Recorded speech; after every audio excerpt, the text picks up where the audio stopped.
T.I.E here, which stands for Together Individual Entertainment. Okay, so as you can tell, we are 9 days until Christmas. Make sure you get all that shopping done and everything. Follow me on T.I.E blog, which is the title of my YouTube page, which is this. And of course, listen to me on Anchor.fm, which is also T.I.E blog. You can also hear me on Spotify. Follow me on Together Individual Entertainment Facebook.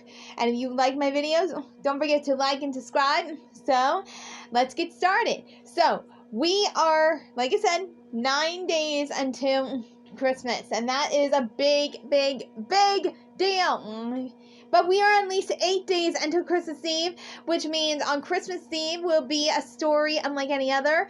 Unfortunately, I don't really have much Christmas Eve stories, but I hope you will settle for Twas the Night Before Christmas on Christmas Eve, a tradition as always, or one of the Santa Claus Pittsburgh stories. But still, enough about that.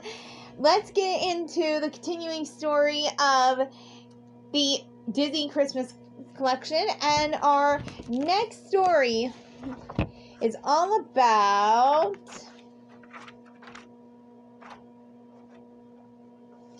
Pinocchio. Yep, Pinocchio, called the perfect gift. How cute is that? Okay, now we are getting pretty close, and like I said, I may not have much stories left to tell because of the shortage of Christmas books that I should have ordered months ago, but I didn't really expect this pandemic to do much damage, so just lie low with me and I'll work whatever I can do, okay?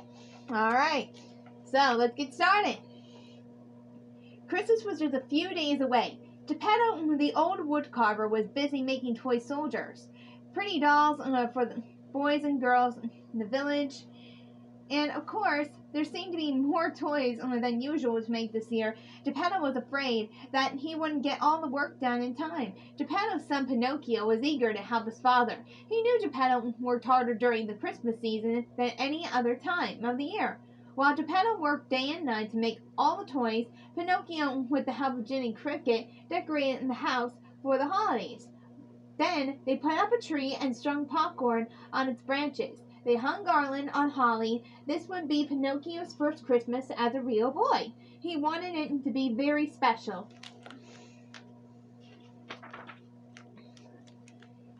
Jiminy, Pinocchio said, I want to find the perfect gift for Geppetto. He should have something special. Will you help me? Jiminy said, well, if you ask me, maybe he would like a new knife to carve with. Pinocchio said. Then he realized he probably didn't have enough money for that. Oh, what about some warm gloves? He could use them when he goes out on the cold nights to deliver toys. You know, Pinocchio, I wonder if a better gift would be Jiminy began. Socks, Pinocchio cried, or a new hat. Come on, Jiminy. Let's go to the shop and see what we can find. Pinocchio hurried out the door. Jiminy had to run to keep up. In the shops, Pinocchio looked at socks, warm hats, gloves, scarves, and even a warm woolen coat. But everything was too small, too expensive, or too ordinary. Pinocchio wanted to find something special.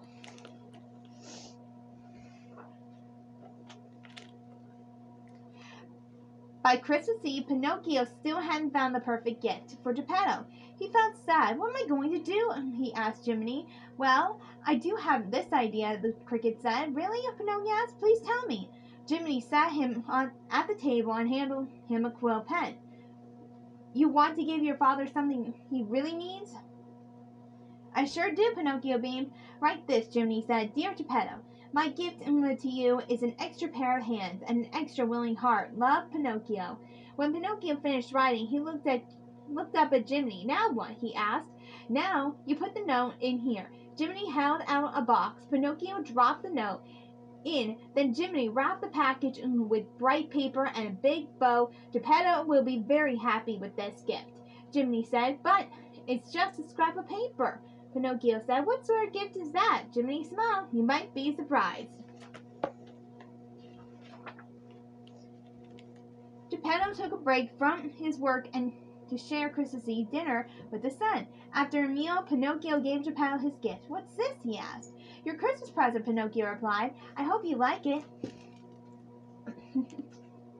Geppetto united untied the bow, and tore the wrapping paper away. "Why, this is the perfect present," he exclaimed. "I could use an extra pair of hands in my workshop. How did you know, Pinocchio?" Pinocchio just smiled. Jiminy had been right. He was surprised at how much joy his gift brought to his father. "I'm glad to help," Pinocchio said. "I can start right now if you want." Pinocchio cleared the dinner dishes from the table. He washed them and put them away. Then he went to Geppetto's workshop. He swept up the wood shavings and boxed and wrapped the new toys.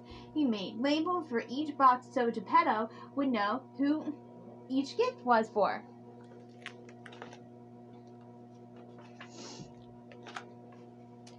When Geppetto set out to deliver the last of the gifts, Pinocchio went up to bed. He was tired after helping his father all night, but he was also pleased that he made his father so happy. As he drifted off to sleep, he promised himself that he would help out more often. That night, the Blue Fairy appeared. "Because you have been so thoughtful this year, I came to grant you one very special Christmas wish," she said. "Think carefully about what you want." Pinocchio thought about the many things he could ask for, but he still only wanted one thing. "I want to give Geppetto the perfect Christmas gift," he told the Blue Fairy. "Something that he will love forever." The Blue Fairy smiled.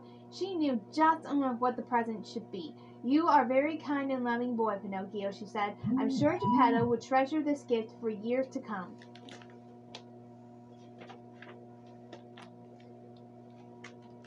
The next morning, Geppetto woke up early. He quietly went downstairs to light the fire and make breakfast. He was so happy that Pinocchio had helped him the night before that he wanted to surprise his son. He wanted Pinocchio's first Christmas to be special. Geppetto went to the place his gifts for Pinocchio under a tree. He had carved a beautiful toy rocking horse and crafted a playful Jack-in-the-Box. When he looked up at the tree, he paused. Then he gasped. A puppet that looked exactly like his son hung from the branches. "My dear Pinocchio," Geppetto said with a smile. He examined the puppet. It looked just like the puppet he had made a long time ago. One lonely night, he had made a wish on the wishing star that the puppet would turn into a real boy. The Blue Fairy had granted his wish, and that was the Pinocchio. The puppet had become his son.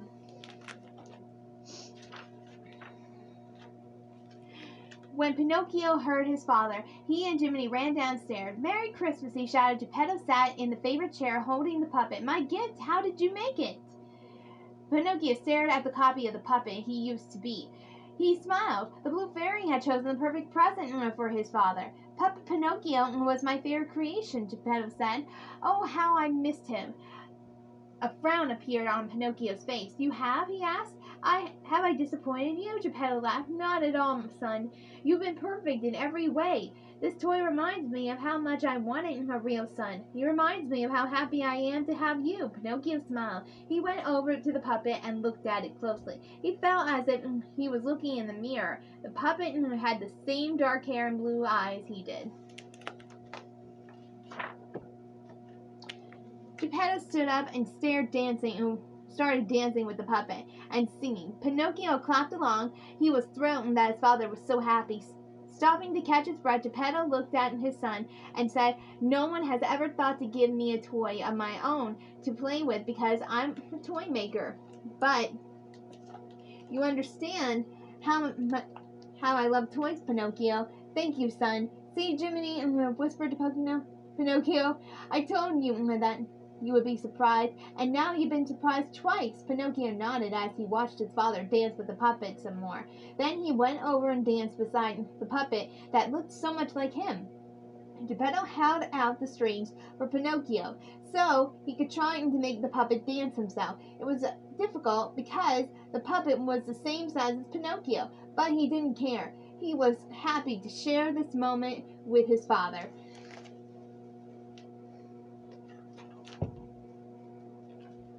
A little later, Pinocchio opened the gifts Geppetto had placed under the tree for him. He laughed as the Jack-in-the-Box popped up and he rocked the small wooden horse across the floor, but the best present he gotten had come from the Blue Fairy. He would never forget the smile on his father's face. He hoped they would share many more holidays just like this one.